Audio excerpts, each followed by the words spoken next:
Donald Trump is set to accept a very pricey gift from the royal family of Qatar, taking delivery of a Boeing 747 that will be used as Air Force One during his second term.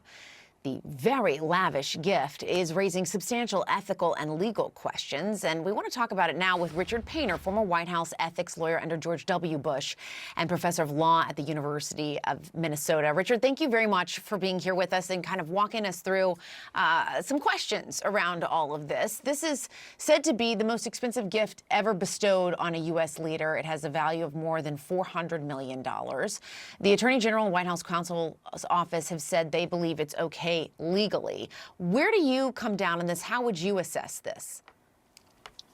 This is legal, in my view, only with consent of Congress. That's what the Emoluments Clause of the United States Constitution says, that a person holding a position of trust with the United States government cannot accept a gift from a foreign government without the consent of Congress. Benjamin Franklin was ambassador to France. Had to go to Congress to get consent to accept a snuff box that had diamonds on it from the government of France.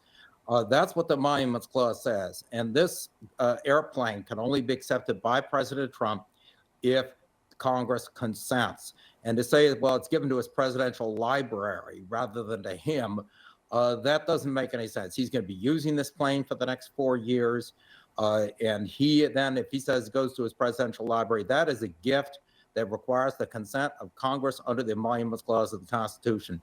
That's very, very clear. We can't have our president or anyone else being influenced by foreign government gifts. And that's why Congress needs to have control over that. And that's why the Constitution requires that they do. And Qatar, I got to say, is a very wealthy country. I understand that they also have been spending over $1 billion supporting Hamas over the years. It's somewhat ironic for the United States to be accepting a gift from Qatar.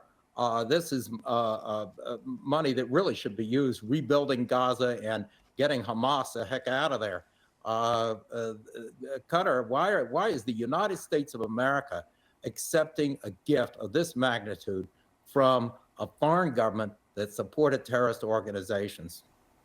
It is a worthy question. And can you find a good answer to the question you just posed? I can't find a good answer at all unless this airplane is part of some big deal, the art of the deal, where Donald Trump is going to magically bring peace to the Middle East. But the last time around, the Abraham Accords, the Trump administration was not able to establish a lasting peace. And once again, Qatar has, along with Iran and some other countries, supported organizations that destabilize the Middle East. We need money to be spent on humanitarian causes, trying to rebuild after the destruction of the war in Gaza. So let's unpack a little bit of what you were saying there. You're saying that it must be approved by Congress. That is, at this moment in time, seems unlikely for that to happen. If that does not happen, what does that mean? I don't think that Donald Trump can accept it. It's unconstitutional. Now, of course, the Emoluments Clause of the Constitution does not have a specific penalty attached, but the House of Representatives can impeach a government official for accepting unconstitutional emoluments from foreign governments. During Donald Trump's first term, this was limited to hotel rooms and patronizing his golf courses and all the shenanigans going on with foreign governments. That led to investigations by the House of Representatives and also to some litigation against Donald Trump.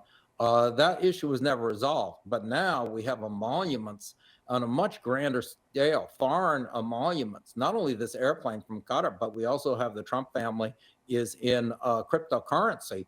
And we have no idea who's investing in these various cryptocurrency ventures. And some of that may be foreign government money. And that would be unconstitutional under the Emoluments Clause.